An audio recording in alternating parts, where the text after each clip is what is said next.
নবম শ্রেণী তোমাদের আজকে এটা পড়ানো হবে বাস্তব সংখ্যা বা রিয়েল নাম্বার। দেখো, বাস্তব সংখ্যা বা রিয়েল নাম্বার পড়ার ক্ষেত্রে আমাদের প্রথমে যেটা জানতে হবে স্বাভাবিক সংখ্যা। কি জানতে হবে? স্বাভাবিক সংখ্যা। দেখো, স্বাভাবিক সংখ্যা যাকে আমরা ইংলিশে বলি কি ন্যাচারাল নাম্বার। কি নাম্বার বলি? Natural number. দেখো, আমাদের প্রথমে জানতে হবে কি স্বাভাবিক সংখ্যা। স্বাভাবিক সংখ্যাটা কি? যে সমস্ত সংখ্যাকে আমরা গুনতে পারবো, তাদেরকে আমরা হচ্ছে ন্যাচারাল নাম্বার বা স্বাভাবিক সংখ্যা বলবো। সাপোজ 1 2 3 4 ডট ডট ডট, ধরো আবার 50, আবার ডট ডট 100, এরকম করে অসংখ্য, মানে যে সমস্ত সংখ্যাগুলোকে আমরা গোনা যায় বা গুনতে পারবো সেগুলোকে আমরা কি বলবো? বা স্বাভাবিক সংখ্যা বা ন্যাচারাল নাম্বার, যাকে আমরা ইংরেজি বর্ণমালায় কি দ্বারা প্রকাশ করি? বড় হাতের n দ্বারা প্রকাশ করি। বড় হাতের কি দ্বারা প্রকাশ করি? n দ্বারা। তাহলে 4 50 এরকম অসংখ্য সংখ্যা, মানে যে সমস্ত সংখ্যাকে গণনা করা যায় তাদেরকে আমরা স্বাভাবিক সংখ্যা বলবো। অখণ্ড সংখ্যা কাকে বলবো?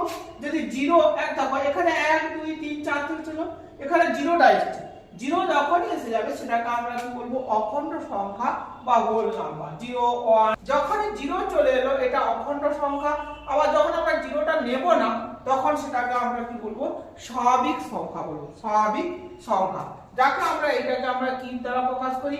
ইংরেজি অক্ষর w দ্বারা প্রকাশ করি। ইংরেজি জেডকে আমরা কি জেড হলো একটি পূর্ণ সংখ্যা, যা হচ্ছে কি এরকম আকারে সাজিয়ে লেখা যায়। এবার এটাকে আমরা ইংলিশে কি বলি? ইন্টিজার, যাকে আমরা জেড অক্ষর দ্বারা সূচিত করি। দেখো, এই নেগেটিভ যে অংশটা, ঋণাত্মক যে অংশটা, তাকে বলবো ঋণাত্মক পূর্ণ সংখ্যা বা নেগেটিভ ইন্টিজার।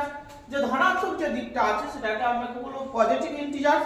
আর তাহলে শূন্যটা কি হবে? শূন্যটা হচ্ছে একটি পূর্ণ সংখ্যা, মানে একটা ইন্টিজার যা ধনাত্মক বা ঋণাত্মক পূর্ণ সংখ্যা নয়।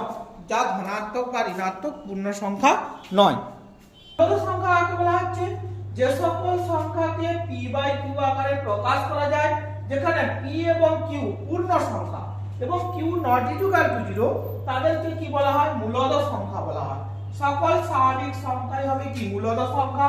সকল পূর্ণ সংখ্যা কি হবে? মূলদ সংখ্যা। যেখানে -5 pটা হচ্ছে কি -5, তো -5/1 আমরা এটাকে কি লিখতে পারি? -5/1। দেখো, -5টা কি হবে? p, আর qটা কি হবে? 1। তাহলে qটা not equal to 0। উদাহরণ, দুটি মূলদ সংখ্যা সাপোজ x এবং y দেওয়া আছে। দুটো মূলদ সংখ্যা x এবং y দেওয়া আছে। যদি একটা মূলদ সংখ্যা, ওই দুটোর মাঝখানে যদি কোনো মূলদ সংখ্যা থাকে, ধরো দুটি মূলদ সংখ্যা কি দেওয়া আছে? x ও y, তাদের মধ্যে একটি মূলদ সংখ্যা চাইলে, তাদের মাঝখানে যদি একটি মূলদ সংখ্যা চাই, তাহলে কি হবে? x plus y/2, x plus y/2, এবং x টা কি হতে হবে? অবশ্যই y থেকে ছোট হতে হবে। যদি n সংখ্যক মূলদ সংখ্যা চাই, কি চাই?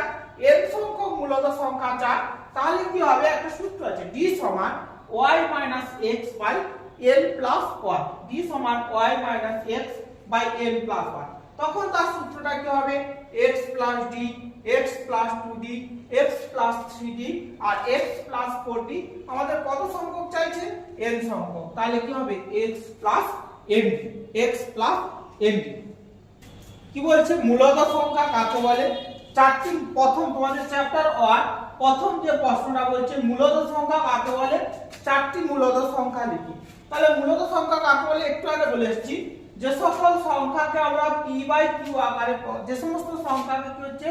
p/q আকারে প্রকাশ করা যায়, যেখানে p এবং qটা কি হচ্ছে? পূর্ণ সংখ্যা এবং qটা not equal to 0, তাদেরকে কি বলা হবে? মূলদ সংখ্যা। উদাহরণ কি হবে? 2 3 4 -5, তুমি 5 দিতে পারো। সমস্ত স্বাভাবিক সংখ্যা হচ্ছে কি? মূলদ সংখ্যা। সমস্ত স্বাভাবিক সংখ্যা কি হচ্ছে? 1.1 এর 5 এর দাগে যে অঙ্কটা দিয়েছে, বলেছে 4 ও 5 এর মধ্যে তিনটি মূলদ সংখ্যা লিখি এবং সংখ্যা রেখায় বসাই। 4 ও 5 এর মধ্যে তিনটি মূলদ সংখ্যা, তাহলে কটা মূলদ সংখ্যা বলছে? 3টি। তাহলে 3 এর সঙ্গে 1 যোগ করো, 3 + 1 সমান কত? 4। দেখো, আমাদের 4 আর 5 বলেছে, তাহলে आंसर। দেখো, 4 আর 5 বলেছে, তাহলে 4টা আমরা লিখতে পারি কত? পারি 5/1, 4 কে লিখতে পারি 4/1, 5 কে লিখতে পারি 5/1। তাহলে এবার এখানে কত আছে? 4 আছে। দেখো 4 দিয়ে আমরা উপরে নিচে গুণ করে দিই, 4 4, আর এটাকে আমরা গুণ করে দিই 5 × 4 বাই 4, 1 × 4, তাহলে কত হবে? 16/4। আর এটা কত? 5 × 4 = 20/4, 5 4, তাহলে 16/4 আর কত হলো? 20/4। দেখো 16 আর 20 এর মধ্যে 16 এর পর কত হবে? 17/, তাহলে 4 ও 5 এর মধ্যে তিনটি মূলদ সংখ্যা,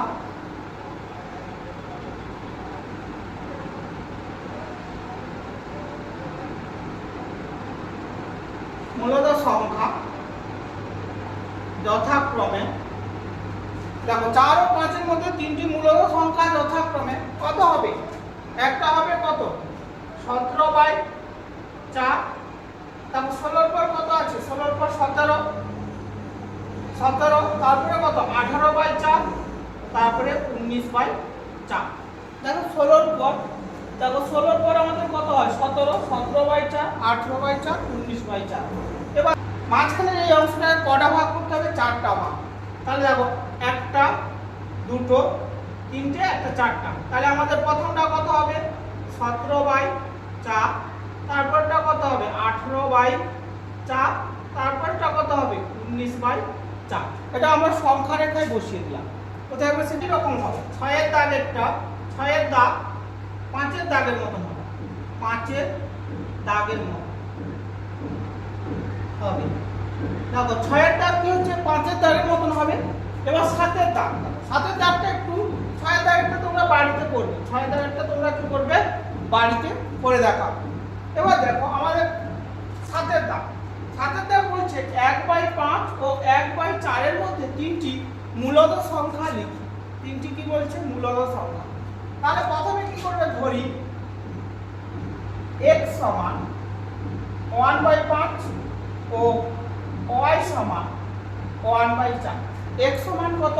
1/5 আর y সমান 1/4, 1/4। তাহলে d সমান আমাদের কি হবে? y minus x by n plus 1। d সমান কি হবে? y minus x by n plus 1। দেখো আমাদের n টা কটা বলেছে? তিনটি মূলদ সংখ্যা, তাহলে n সমান কত? 3। তাহলে y মানটা কত? 1/4 minus 1/5 by n এর মান কত? 3 plus 1, কত? 3 plus 1। তাহলে লসাগু কত? কত হবে? 20। বা 4 এর নাম দাও, 4 5 এ 20, তাহলে 5 একে 5 মাইনাস 5 4 এ 20, তাহলে 4 একে 4, 3 প্লাস 1 কত হবে? 4, 3 প্লাস 1 কত? 4। তাহলে আমাদের কত? দেখো 5 থেকে 4 বাদ দিলে কত? 1/20/4 সমান কত হবে? 1/80। কত হবে? 1/80। এবার আমাদের কয়টি মূলদ সংখ্যা বলছে? 3টি। তাহলে 3টি মূলদ সংখ্যা যথাক্রমে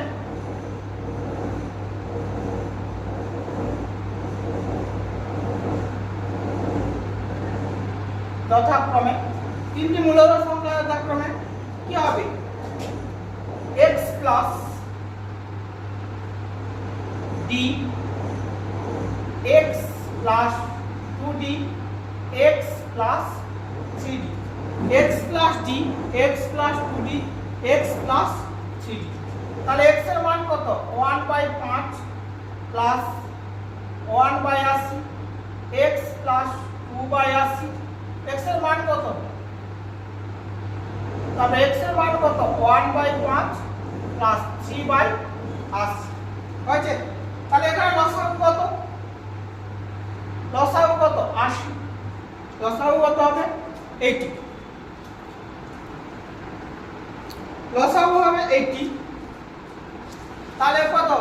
16 5 80, 5 16 80, 16 প্লাস 1, তারপরে কত?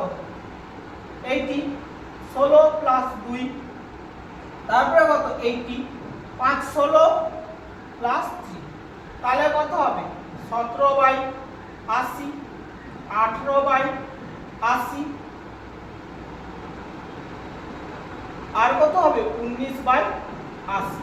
তাহলে এটাকে আমরা দেখো যদি করি কাটাকাটি করি তাহলে 17/80, আর এটা কত হবে 2 9 18 2 40, তাহলে 9/40 ও 19/80। তাহলে আমাদের তিনটি মূলত সংখ্যা কত হলো, একটা 17/80, একটা 9/40 আর একটা 19/80। দুটি পূর্ণ সংখ্যার যোগ বিয়োগ গুণ করে পূর্ণ সংখ্যা পাই। দেখো আমি দুটো পূর্ণ সংখ্যা ধরলাম, একটা 4 আর একটা 3। দেখো এদের যদি যোগ করি তাহলে 4 + 3 কত 7, এটা পূর্ণ সংখ্যা। যদি বিয়োগ করি 4 - 3 সেটা কি হবে 1, সেটাও পূর্ণ সংখ্যা। যদি গুণ করি তাহলে 4 × 3 তাহলে কত হবে 12, এটাও পূর্ণ সংখ্যা। তাহলে এইটা কি হবে, প্রথমটা কি হবে আমাদের সত্য, কি হবে সত্য হয়েছে। কিন্তু দুটি পূর্ণ সংখ্যার ভাগ, ধরো আমরা 4 আর 3 ধরেছিলাম, 4 কে যদি আমরা 3 দিয়ে ভাগ করি তাহলে কি হবে 4/3, কত হবে 4/3 সমান, এটা কি পূর্ণ সংখ্যা নয়, এটা তো ভগ্নাংশ চলে এসেছে। এটা কি পূর্ণ সংখ্যা? পূর্ণ সংখ্যা নয়, তাহলে ভগ্নাংশ চলে এসেছে, তাহলে এটা কি হবে মিথ্যা, কি হবে মিথ্যা।